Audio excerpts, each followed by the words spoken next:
యేసుక్రీస్తు వారి పేరట మీ అందరికీ నా వందనాలు. ప్రియమైన దేవుని పిల్లలారా, దేవుడు మరొక అవకాశాన్ని నాకు దయచేసినందుకు కన్న తండ్రి అయిన దేవునికి వందనాలు, స్తోత్రాలు చెల్లిస్తూ, మరి ఈ మాటలు వింటున్న మీకు కూడా క్రీస్తు వారి పేరట వందనాలు.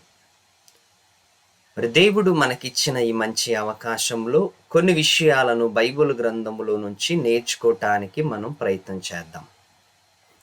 దేవుడు తనకు రాయించిన గ్రంథములో 66 పుస్తకాలలో మనుషుల గురించి ఎన్నో విషయాలను రాయించాడు, ఎన్నో మాటలను మనకి రాయించాడు.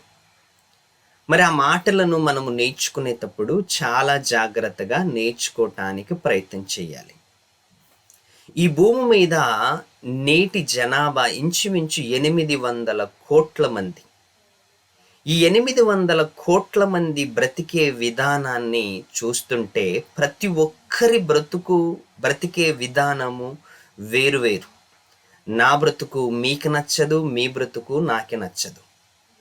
ఎందుకంటే అందరి బ్రతికే విధానం వేరువేరుగా కనిపిస్తుంది. ఎందుకంటే ఒకరిలా ఇంకొకరు బ్రతుకురు, ఇంకొకరిలా ఇంకొకరు బ్రతుకురు. అందరి బ్రతికే విధానం వేరువేరు. ఇలా వేరువేరుగా బ్రతుకుతున్న మనిషి జీవితంలో ఏంటి బ్రతికే విధానము మారిపోయినట్లుగా మనుషులు ఎవరికి ఇష్టం వచ్చినట్లు వాళ్ళు ఈరోజు బ్రతుకుతూ తమ దినాలని గడుపుతున్నారు ప్రియులారా. ఇంకపోతే మనుషులు అలా బ్రతుకుతున్న కాలములో మనుషులందరికీ ఒక కోరిక ఏంటంటే అందరూ నా మాటే వినాలి అనే ఆలోచన. అందరూ నా మాటే వినాలి. తండ్రి ఏమనుకుంటాడు, ఒక భర్త నా భార్య నా మాట వినాలి. భార్య ఏమనుకుంటేంది, భర్త నా మాట వినాలి. తల్లిదండ్రులు ఏమనుకుంటారు, పిల్లలు మా మాట వినాలి. పిల్లలు ఏమనుకుంటున్నారు, తల్లిదండ్రులు మా మాట వినాలి. ఇలా ఎవరు చూసినా దేశ నాయకులను చూడండి. దేశంలో ఉంటున్న వారు నాయకులు ఏమనుకుంటారంటే ప్రజలు మా మాట వినాలి. ఎవరు చూసినా అందరిలో ఒక స్వార్థం ఏంటంటే అందరూ నా మాట వినాలి అని ఇలా ఎవరు పడితే వాళ్ళు ఏదో రకంగా ఏదో విధముగా రకరకాలైన ఆలోచనలతో ఈరోజు మనిషి బ్రతుకుతున్నాడు. రకరకాలైన ఆలోచనలతో ఎవరు చూసినా అందరూ నా మాట వినాలన్న ఆలోచన కాన్సెప్ట్తోనే ముందుకెళ్తున్నారు, కానీ నేను ఇతరుల మాట విని చూద్దాము అన్న ఆలోచన ఎవరికి లేదు. నేను కూడా ఇతరుల మాట విని ఒక్కసారి చూద్దాం అని ఎవరికి ఉండదు. అందరూ నా మాట వినాలన్న ఆలోచనతోనే బ్రతుకుతుంటారు ఈరోజు. అందరూ నా మాట వినాలి. ఇంకపోతే ప్రిలరా, ఒక ప్రాముఖ్యమైన సంగతి ఏంటంటే అందరూ నా మాట వినాలి అని అనుకుంటున్న వాళ్ళు ఇంకొకటి ఏంటంటే నేనే అందరిలో ప్రథమ స్థానముగా ఉండాలనుకుంటున్నారు. మళ్ళీ నేనే అందరిలో ప్రథమ స్థానముగా ఉండాలి, నేనే ఫస్ట్ ప్లేస్లో ఉండాలి. ఒక భర్త ఏమనుకుంటాడు అంటే మొదటి స్థానము నాకే ఇవ్వాలి కుటుంబములో. ఒక తండ్రి మొదటి స్థానము కుటుంబములో నాకే ఇవ్వాలి అనుకుంటాడు. భార్య ఏమనుకుంటుందంటే కుటుంబములో మొదటి స్థానము నాకే ఇవ్వాలి అనుకుంటుంది. ఏ ఒక్కరు పిల్లలు చూడండి, మా నాన్న నన్నే ఎక్కువగా ప్రేమించాలి అని పిల్లలు అనుకుంటారు. ఇలా ఎవరు చూసినా ఒక ప్రియురాలు ఏమనుకుంటుందంటే నాకే ఎక్కువగా ప్రిపరేషన్ ఇవ్వాలి, నాకే ఎక్కువగా నాకే మొదటి స్థానం ఇవ్వాలి అని ఒక ప్రియురాలు అనుకుంటుంది. ఒక ప్రియుడు కూడా అదే విధంగా అనుకుంటాడు ప్రియులారా. ఒక ప్రియుడు కూడా అదే విధంగా అనుకుంటాడు. ఒక ప్రియురాలు అదే విధంగా అనుకుంటుంది, ఒక ప్రియుడు అదే విధంగా అనుకుంటాడు, ఒక భార్య అదే విధంగా అనుకుంటుంది, ఒక భర్త అదే విధంగా అనుకుంటాడు. ఆఫీసులో బాస్ కూడా నన్ను అందరూ గౌరవించాలి, నాకే మొదటి స్థానాన్ని ఇవ్వాలి అని. ముందుగా నన్ను గుర్తు చేసుకోవాలని ఒక ఆఫీసులో బాస్ అనుకుంటున్నా, ఇంట్లో భర్త అనుకుంటున్నా, ఇంట్లో భార్య అనుకుంటున్నా, ఇంట్లో పిల్లలు అనుకుంటున్నా, బయటకు పోతే స్నేహితులు కూడా బయటికి వెళితే స్నేహితులకు కూడా ముందు నన్నే పలకరించాలి, ముందు నాకే మొదటి స్థానం ఇవ్వాలి అని రకరకాలైన ఆలోచనలతో సమాజం బ్రతుకుతుంది ఈరోజు. రకరకాలైన ఆలోచనలతో మొదటి స్థానం కోసం ఆరాటం, మొదటి స్థానము కోసం ఆరాటము, మొదటి గుర్తింపు కోసం ముందుగా నన్నే గుర్తించాలని ఆరాటము, ఇవన్నీ మనుషుల్లో ఆలోచనలు మనం చూస్తుంటే నిజంగా పిచ్చెక్కిపోద్ది. ఏంటి మనుషుల్లో ఇంత స్వార్థం చోటు చేసుకున్నదని మనం ఆలోచిస్తే ప్రియులారా, నిజంగా ఒక్కొక్కసారి మతిపోద్ది. నిజంగా మొదటి స్థానములో ఉండాలనుకునే ఆలోచన మనందరికీ ఉన్నప్పుడు ప్రియులారా, ఒక్కసారి ఆలోచించండి. మరి దేవుడు ఏ స్థాయిలో మనల్ని ఆలోచించుకుంటాడు? దేవుడు కూడా ఎలాంటి ఆలోచనలతో ఉన్నాడు? నీకే ఇన్ని ఆలోచనలు ఉన్నప్పుడు, నీకే ఇన్ని ఆలోచనలతో నువ్వు ముందుకెళ్తున్నప్పుడు, మరి దేవుని మనస్సుని ఎప్పుడైనా అర్థం చేసుకున్నావా? నీవే మొదటి స్థానములో ఉండాలనుకున్నప్పుడు, నిన్నే మొదటిగా గుర్తించాలనుకున్నప్పుడు, నిన్నే అందరూ ముఖ్యంగా నిన్నే అందరూ ముందుగా ప్రేమించాలి అనుకున్నప్పుడు, మరి దేవుడు ఏం ఆలోచిస్తాడు? ఒకసారి ఆలోచించండి. దేవుడు కూడా ఇదే ఆలోచిస్తాడు. అందరికంటే నన్నే ఎక్కువగా ప్రేమించాలి. ఆయన అనటములో తప్పు లేదు. ఎందుకంటే ఆయన సర్వాన్ని కలిగించినోడు, సర్వ సృష్టికి ఆధారభూతుడు, నన్ను నిన్ను భూమి మీదకి పంపించినోడు, నన్ను నిన్ను భూమి మీదకి పంపించి ఈ భూమి మీద సర్వస్వాన్ని మనకి ఇచ్చినోడు, ఆయన నాకు మొదటి స్థానం కావాలి అనుకోవటం ఆయనది తప్పేమి లేదు. కానీ ఎందుకు పనికిరాని మనము నాకే మొదటి స్థానము కావాలి అనుకోవటం ప్రియులారా, అది ఎక్కడ వరకు న్యాయం? ఒక తండ్రి అనుకుంటాడు, ఒక తల్లి అనుకుంటుంది, ఒక ప్రియురాలు అనుకుంటుంది, ఒక ప్రియుడు అనుకుంటున్నాడు, నాకే మొదటి స్థానం కావాలి. ఒక ప్రియురాలలో ఒక ప్రియుడు మొదటి స్థానంగా ఉండాలి, ఒక భర్తలో ఒక భార్య మొదటి స్థానంగా ఉండాలి. ఇవన్నీ అనుకుంటున్నప్పుడు ప్రియులారా, ఒక్కసారి ఆలోచించండి. దేవుని మనస్సును అర్థం చేసుకునే లోతుల్లోకి వెళ్ళటానికి ప్రయత్నం చేయండి. అప్పుడు మీకు అనిపిస్తుంది, నాకు మొదటి స్థానం ఏమి వద్దు, నాకు ముందుగా దేవుడు కావాలి అనిపిస్తుంది. నాకు మొదటి స్థానం ఏమొద్దు, నాకు ముందు దేవుడు కావాలి, నాకు దేవుడు ఉంటే చాలు అనిపిస్తుంది ప్రియులారా. ఎందుకంటే భూమి మీద బ్రతుకుతున్న మనిషి 60-70 సంవత్సరాలు ఈ లోకములో, ఈ రంగుల ప్రపంచములు చూసి, రాజకీయ నాయకులను చూసి, మరి ఎన్నో విధాలుగా చూస్తూ మనిషి ఏమనుకుంటాడంటే, నాకే ప్రథమ స్థానం దక్కాలి, నాకే మొదటి స్థానం దక్కాలి, నన్నే అందరూ గౌరవించాలి, నన్నే ముందుగా అందరూ గుర్తు చేసుకోవాలి అన్న ఈ స్వార్థపు బుద్ధి ప్రియులారా వదులుకొని దేవునిలో కొనసాగటానికి ప్రయత్నం చేయాలి. ఎందుకంటే ఆయన అంతటి గొప్ప శక్తిమంతుడే. నిజంగా మనల్ని ఏ స్థానంలో ఉంచాడో తెలుసా దేవుడు? ఒకసారి యాకోబు రాసిన పత్రిక చదువుకుందాం ప్రియులారా. యాకోబు రాసిన పత్రిక అందరికీ తెలిసిన మాటే, మరొకసారి చదువుకుందాం. దేవుడు మనకి ఏ స్థానాన్ని ఇచ్చాడో, దేవుడు మనకి ఏ స్థానాన్నిచ్చి ఎలా మనల్ని ప్రేమించాడో ఒక మంచి మాట చదువుకుందాం. యాకోబు రాసిన పత్రిక మొదటి అధ్యాయము 18వ వచనములో ఒక మంచి మాటని మనము ఇక్కడ చదువుకుందాం. ఆయన తాను సృష్టించిన వాటిలో మనము ప్రథమ ఫలముగా ఉండునట్లు,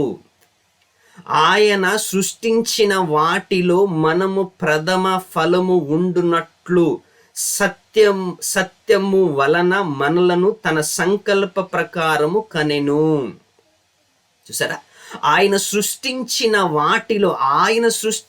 వాటిలో సూర్యుడు కావచ్చు, చంద్రుడు కావచ్చు, నక్షత్రాలు కావచ్చు, గ్రహాలు కావచ్చు, భూమి కావచ్చు, జంతువులు కావచ్చు, చెట్లు, వృక్షాలు, కొండలు, కోటలు, ఏవైనా కావచ్చు, ఏవైనా సృష్టిలో తీసుకోండి, వాటన్నిటికంటే ప్రథముడుగా ఉండటానికి, వాటన్నిటికంటే నిన్నే ముందుంచాలనుకున్నాడు దేవుడు. వాటన్నిటిని నీ పాదాల దగ్గర ఉంచాలనుకున్నాడు దేవుడు. వాటన్నిటిని నీ పాదాల కింద పడేయాలనుకున్నాడు దేవుడు. అన్నిటికంటే ప్రథముడుగా నిన్ను ఉంచాలనుకున్నాడు. అది ఆయన మనసు ప్రియులారా, అది ఆయన మనసు. అందుకే అన్నిటికంటే నిన్ను ప్రథముడుగా ఉంచాడు ఈరోజు దేవుడు. మనిషికి ఎంత వాల్యూ ఉంది సమాజంలో, మనిషికి ఎంత కెపాసిటీ ఉంది ఈరోజు, మనిషికి దేవుడు ఎంత విలువనిచ్చాడు ఈరోజు, ఎంత విలువనిచ్చాడు ఆలోచించండి. మనిషికి దేవుడు ఎంత విలువనిచ్చాడో తెలుసా? తాను సృష్టించిన వాటిలో ప్రథమ స్థానముగా ఉండటానికి ప్రథమ ఫలం నిన్నే పెట్టాడు ఆయన. ఎందుకంటే ఆయన స్వరూపము కాబట్టి, ఆయన పోలిక కాబట్టి, ఆయన స్వరూపము, ఆయన పోలిక కాబట్టి మనల్ని ప్రథమ ఫలముగా ఉంచటానికి సిద్ధపడుతున్నాడు ఆయన. మరి మనలో ఎవరున్నారు ప్రథమ ఫలం? మనలో ఎవరున్నారు చెప్పండి? మనలో మన భార్య ఉంటుంది ప్రథమ ఫలం, మనలో మన భర్త ఉంటాడు ప్రథమ ఫలం, మనలో మన పిల్లలు ఉంటారు, మన పక్కింటి వాళ్ళు ఉంటారు, మన బంధువులు ఉంటారు, మన ప్రియురాలు ఉంటుంది, మన ప్రియుడు ఉంటాడు. కానీ దేవుడు మాత్రం ఉండడు. కానీ దేవుడు మాత్రం మనల్ని మొదటి స్థానంలో పెడుతున్నాడు. మనిషి మాత్రము దేవుణ్ణి 4వ స్థానంలో పెట్టాడు. దేవుడు మనిషిని మొదటి స్థానములో పెట్టాడు, మనిషి దేవుణ్ణి 4వ స్థానములో పెట్టాడు. తల్లి, తండ్రి, గురువు, దైవం అంట. మొదటి స్థానము తల్లికి, 2వ స్థానము తండ్రికి, 3వ స్థానము గురువుకి, 4వ స్థానము దైవానికి. మరి దేవుడేమో మొదటి స్థానం మనిషికి ఇచ్చాడు. ప్రథమ ఫలం, ఆయన సృష్టించిన వాటిలో ప్రథమ ఫలం. ఒక్కసారి ఆలోచించండి. ఎంత మంచి తండ్రి అంటే నిజంగా ఆయన మొదటి స్థానం నాకే ఇవ్వండి అంటున్నాడు అంటే అందులో అర్థం ఉంది. ఎందుకంటే మనకి మొదటి స్థానం ఇచ్చాడు కాబట్టి ఆయన మనకి ముందు మొదటి స్థానం ఇచ్చాడు. అన్నిటికంటే నిన్నే ముందు గుర్తు చేసుకున్నాడు. నిన్నే ముందు గుర్తు చేసుకొని అన్నిటికంటే ప్రథమ స్థానము నీకే ఇచ్చాడు. నీకే ఇచ్చిన ఆయన ఏమంటున్నాడు తెలుసా? ఏమంటున్నాడు? ఒక్కసారి గ్రంథములో ఇంకొక మాట చదువుకుందాం, చాలా మంచి మాట.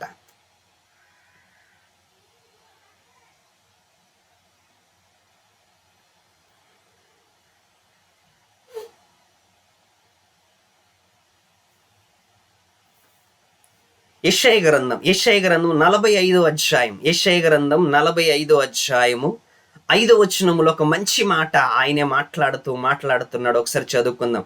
నేను యెహోవాను, మరి ఏ దేవుడును లేడు, నేను తప్ప ఏ దేవుడును లేడు, నేను తప్ప ఏ దేవుడు లేడు, నేను తప్ప ఏ దేవుడు మీకు ఉండకూడదు. నన్నే దేవుడుగా మీరు పూజించాలి, నన్నే దేవుడుగా మీరు ఆరాధించాలి. నేను తప్ప మీకు ఏ దేవుడు ఉండకూడదు, నేను తప్ప ఏ దేవుడు మీకు ఉండకూడదు. పైన ఆకాశం అందే కానీ, భూమి అందే కానీ, భూమి కిందే కానీ ఏ దేవుడు మీకు ఉండకూడదు. ఎవరైనా ఉన్నారు అంటే ఆయన నేనే అంటున్నాడు. ఆయన సమూయేలు మొదటి గ్రంథం 2వ అధ్యాయము 2వ వచనంలో యెహోవా వంటి పరిశుద్ధ దేవుడు ఒకడును లేడు. యెహోవా వంటి పరిశుద్ధ దేవుడు ఒకడును లేడు, నీవు తప్ప మరి ఏ దేవుడును లేడు, నీవు తప్ప మరి ఏ దేవుడును లేడు అంటున్నాడు ఆయన. చూసారా? ఇంత మంచి మాటలు మాట్లాడుతున్నా, నేను తప్ప ఏ దేవుడును లేడు, మన దేవుడు వంటి ఆశ్రయ దుర్గము లేదు, మన దేవుడు వంటి ఆశ్రయ దుర్గమేదియు లేదు. ఏమండి, ఇన్ని మాటలు మాట్లాడుతున్నప్పుడు, ఇంతగా మనకి నొక్కి చెప్తున్నప్పుడు, ఇంతగా ఆయన మాట్లాడుతున్నాడు అంటే దీని వెనకాల అర్థం ఏంటి తెలుసా? నేనే మీకు తండ్రిని, నేనే మీకు దేవుడిని, నేనే మీకు సర్వస్వం. మీరు నాకు మొదటి స్థానం ఇవ్వాలి. ఎందుకంటే నేను మీకు మొదటి స్థానాన్ని ఇచ్చాను, మిమ్మల్ని ప్రథమ ఫలముగా ఎంచుకున్నాను. సృష్టిలో సృష్టింపబడిన వాటిని అన్నిటికంటే ముందుగా మీకు ప్రిఫరెన్స్ ఇచ్చాను, నేను మీకు మొదటి స్థానం ఇచ్చాను అంటున్నాడు దేవుడు. దినవృత్తాంతములు మొదటి గ్రంథం 17వ అధ్యాయం 20వ వచనం.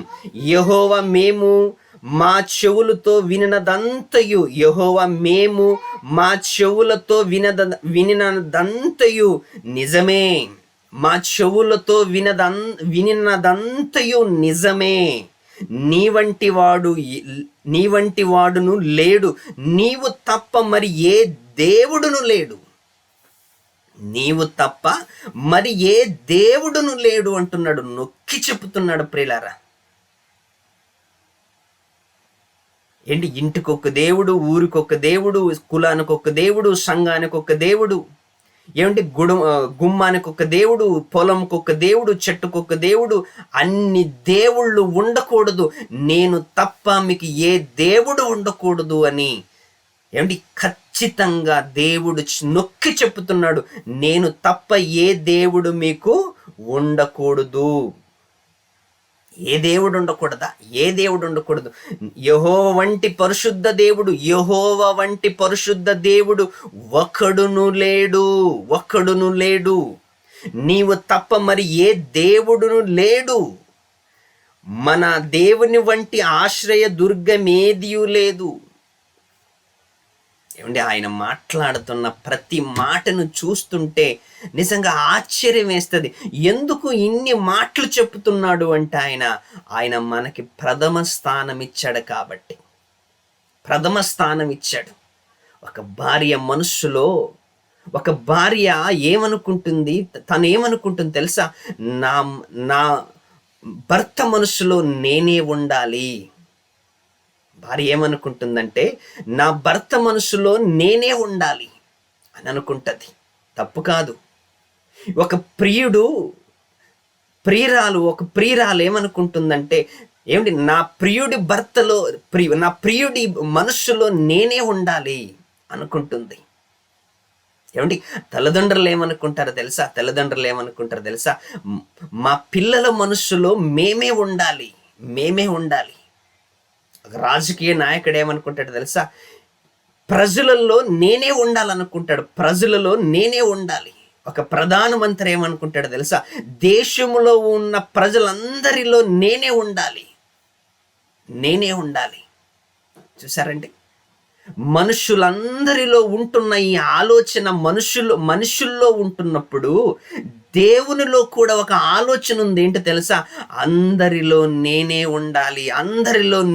ఉండాలి. మనిషిలోనే ఇలాంటి ఆలోచనలు ఉన్నప్పుడు మరి దేవునిలో ఎందుకు ఉండకూడదు చెప్పండి? మనల్ని సృష్టించినోడు కదా, మనల్ని కన్నోడు కదా, మనకి సర్వం ఇచ్చినోడు కదా, అన్నిటినిచ్చాడు కదా, అన్నిటినిచ్చి నీలో నేను ఉంటాను, నాకు మొదటి స్థానం ఇవ్వాలి అనుకోవటం దేవుడిది ఏమి తప్పు లేదు. కానీ మనిషి నేను మొదటి స్థానంలో ఉండాలి ప్రతి ఒక్కరిలో అనుకోవటం తప్పు. నీ భార్యలో నీవు ఉండొచ్చు, నీ పిల్లల్లో నీవు ఉండొచ్చు, కానీ మనలో ప్రథమ స్థానం ఎవరికైనా ఇవ్వాలి అనుకుంటే అది మనము దేవుడికి ఇవ్వాలి. మరి ఎవరికో కాదు, భార్యకో కాదు, పిల్లలకో కాదు, భర్తకి కాదు, ప్రియుడికి కాదు, ప్రియురాలకి, అంతకంటే కాదు. మనం ప్రథమ స్థానం ఎవరికి ఇవ్వాలి? కన్న తండ్రికి ఇవ్వాలి. మనము ప్రథమ స్థానములో ఎవరు ఉంచుకోవాలి? కన్న తండ్రిని ఉంచుకోవాలి. పరలోకపు తండ్రిని ఉంచుకోవాలి. అందుకే ప్రియులారా, యేసుక్రీస్తు వారు తన బ్రతికున్నప్పుడు మాట్లాడిన మాట ఏంటి ఒక్కసారి చదువుకుందాం. యేసుక్రీస్తు వారు బ్రతికున్నప్పుడు మాట్లాడిన మాట నిజంగా ఎంత మంచి మాటో ఒక్కసారి మనం చదువుకుందాం. మత్తయి రాసిన సువార్త 10వ అధ్యాయము 37 వచనం. 10వ అధ్యాయము 37 వచనం. యేసుక్రీస్తు వారు మాట్లాడుతున్న మాట ఒక్కసారి బైబిల్ ఉన్న వాళ్ళు ఖచ్చితంగా తెరిచి చూడాలి. యేసుక్రీస్తు వారు ఏం మాట్లాడుతున్నారు ఇక్కడంక. తండ్రినైనను తల్లినైనను నాకంటే ఎక్కువగా ప్రేమించువాడు, తల్లినైనను తండ్రినైనను నాకంటే ఎక్కువగా ప్రేమించువాడు నాకు పాత్రుడు కాడు. నాకంటే తండ్రినైనను తల్లినైనను ఎవరినైనను నువ్వు ఒకవేళ ఎక్కువగా ప్రేమిస్తున్నావంటే నాకు పాత్రుడు కాదు, నాకు సంబంధమైన వాడు కాదు. ఎందుకంటే మొదటి స్థానము తల్లికి, మొదటి స్థానము తండ్రికి, అందరికీ స్థానాలు కల్పించావు, అందరికీ ప్రత్యేకమైన స్థానాలు ఇచ్చావు. కానీ మరి దేవుడికి 4వ స్థానం ఇచ్చావు. కాబట్టి మీరు 4వ స్థానములో నుంచి దేవుణ్ణి తీసేసి మొదటి స్థానములోకి తీసుకురావాలి అంటున్నాడు యేసుక్రీస్తు. మొదటి స్థానములోకి తీసుకురావాలి. నాకు పాత్రుడు కాదు, కుమారుణ్ణైనను కుమార్తెనైనను నాకంటే ఎక్కువగా ప్రేమించువాడు నాకు పాత్రుడు కాదు. కుమారుడినైనను కుమార్తెనైనను నాకంటే ఎక్కువగా ప్రేమించేవాడు నాకు పాత్రుడు కాదు. భూమి మీద నాకు మొదటి స్థానము కావాలి అనుకోవటం దేవుడిది తప్పులేదు. నేను మొదటి స్థానముగా ఉండాలి, మొదటి స్థానములో నేనే ఉండాలనుకోవటం తప్పు. అసలు మనం ఎలాంటి వారము, ఏ పాటి వారము, మొదటి స్థానములో ఉండటానికి అసలు మనం ఎవరిమి? ఎంతకాలం ఉంటాం? ఇంతలో కనబడి అంతలో మాయమైపోయే ఆవిరి లాంటి జీవితం. మొదటి స్థానములో ఉన్న నీవు ఏం సాధించగలవు? ప్రియులారా, మనం మొదటి స్థానం ఎవరికైనా ఇవ్వాలి అంటే, మొదటి స్థానాన్ని ఎవరికైనా కల్పించాలి అంటే అది దేవునికి మాత్రమే. ప్రియులారా, దేవుడికి కల్పించాలి, దేవుణ్ణి మొదటి స్థానములో పెట్టాలి. ఏమంటే 4వ స్థానములో నుంచి దేవుణ్ణి తీసి మొదటి స్థానములో పెట్టాలి, మొదటి స్థానములో పెట్టాలి. ఏమండి, ఈ విశ్వాన్ని కలిగించిన దేవుడు, ఈ విశ్వాన్ని తయారు చేసిన దేవుడు, మనకు అన్ని ఇచ్చిన దేవుణ్ణి 4వ స్థానములో పెట్టి మిగతా వాళ్ళందరినీ మొదటి స్థానం, 2వ స్థానం, 3వ స్థానములు ఉంచేసి దేవుణ్ణి చివరికి నెట్టేసావనుకో, ఏమైనా బాగుంటుందా? అందుకే దేవుడు ఏమంటాడు తెలుసా? నేను తప్ప మీకు ఏ దేవుడు ఉండకూడదు, నేను తప్ప ఏ దేవుడు ఉండకూడదు. నన్నే దేవుడిగా ఆరాధించాలి, నన్నే దేవుడిగా మీరు పూజించాలి, నాకే మొదటి స్థానం ఇవ్వాలి. నేనే మీ తండ్రిని, నేనే మీ దేవుడిని, నేనే మీ సర్వస్వం, నేనే మీ సర్వస్వం అంటున్నాడు దేవుడు. అందుకే ఒకరి నుండి ప్రతి జాతి మనుషులను కలిగించి వారి నివాస స్థలములను ఏర్పరిచి దేవుడు ఎక్కడున్నాడు కనుక్కోవాలి అని వారు తడువులాడి కనుకొందురేమో అని దేవుడు వారి వారి నిర్ణయ కాలములను, పొలిమేరలను ఏర్పరచడంట. దేవుడు ఎక్కడున్నాడు కనుక్కోటానికి, దేవుణ్ణి పట్టుకోవటానికి, దేవుణ్ణి మొదటి స్థానములో ఉంచటానికి మనుషులందరూ కూడా అన్వేషణ చెయ్యాలి. మనుషులందరూ అన్వేషణ చేయాలి. మనుషులందరూ దేవుని పట్ల గౌరవాన్ని పెంచుకోవాలి. మనుషులందరూ దేవుడి పట్ల గౌరవాన్ని పెంచుకొని ఆయన్ని మొదటి స్థానములో ఉంచాలి, ఆయన్ని మొదటి స్థానములో ఉంచాలి. మొదటి స్థానం ఏ తల్లికో, ఏ తండ్రికో, ఏ అన్నకో, ఏ తమ్ముడికో, ఏ భార్యకో, ఏ పిల్లలకో, ఏ ప్రియుడికో, ఏ ప్రియురాలకో కాదు. మొదటి స్థానము దేవుడికి, మొదటి స్థానము దేవుడికి. ఇంకా మిగతా స్థలాలు నీవు ఎవరికైనా ఇచ్చుకో, నీ ఇష్టం, ఎవరికైనా ఇచ్చుకో. కుక్కలకి ఇచ్చుకుంటావా, నక్కలకి ఇచ్చుకుంటావా, పిల్లిలకి ఇచ్చుకుంటావా, మనుషులకి ఇచ్చుకుంటావా, ఎవరికైనా ఇచ్చుకో. కానీ మొదటి స్థానము దేవుడికి. ఎందుకంటే మొదటి స్థానము దేవుడు నీకు ఇచ్చాడు కాబట్టి కనీసం ఆ గౌరవం దేవుడి మీద ఉందా నీకు? మొదటి స్థానము నీకిచ్చాడు కదా. తాను సృష్టించిన వాటిలో అన్నిటికంటే నిన్ను ప్రథమ ఫలముగా ఉండటానికి నీకు మొదటి స్థానం ఇస్తే మనిషి ఏమో దేవుడికి 4వ స్థానం ఇచ్చి ప్రైజు లేని స్థానములో దేవుణ్ణి పెట్టారు అంటే నిజంగా మనుషులు ఏ స్థాయిలోకి ఎదిగిపోయారు ఒక్కసారి ఆలోచించండి. మనుషులు ఏ స్థాయిలోకి ఎదిగిపోయారు, ఎలా ఆలోచించుకుంటున్నారు, ఎలా స్వార్థపరులయ్యారు ఈరోజు.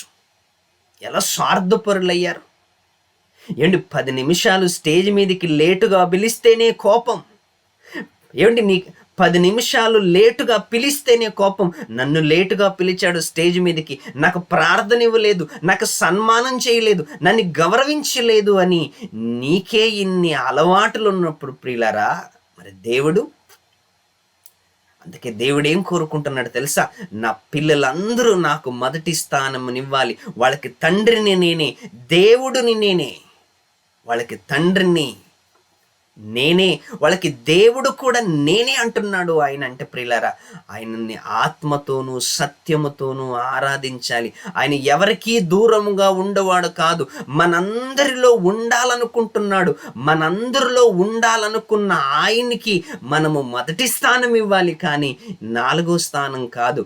4వ స్థానములో ఉంచిన దేవుణ్ణి మనం అందరం మొదటి స్థానములోకి తీసుకురావాలి. మొదటి ప్రయారిటీ, మొదటి స్థానం దేవుడికి ఇవ్వాలి. మనం ఫస్ట్ ప్రయారిటీ దేవుడికి ఇవ్వాలి, మొదటి స్థానము దేవుడికి ఇవ్వాలి. ఒక్కసారి ఆలోచించండి.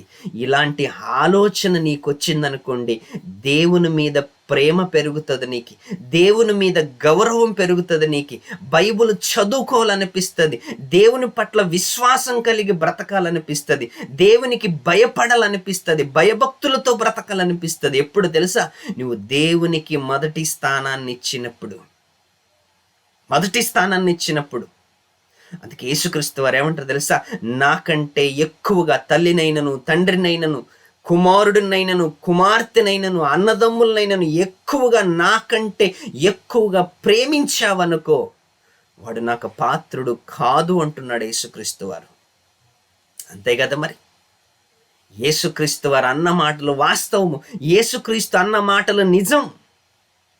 అందుకే ఎక్కువగా మనము దేవునికి ప్రథమ స్థానం ఇవ్వాలి అని కోరుకుంటూ ఈ మాటలు ముగిస్తూ సెలవు తీసుకుంటాను. అందరికీ వందనాలు. సెలవు.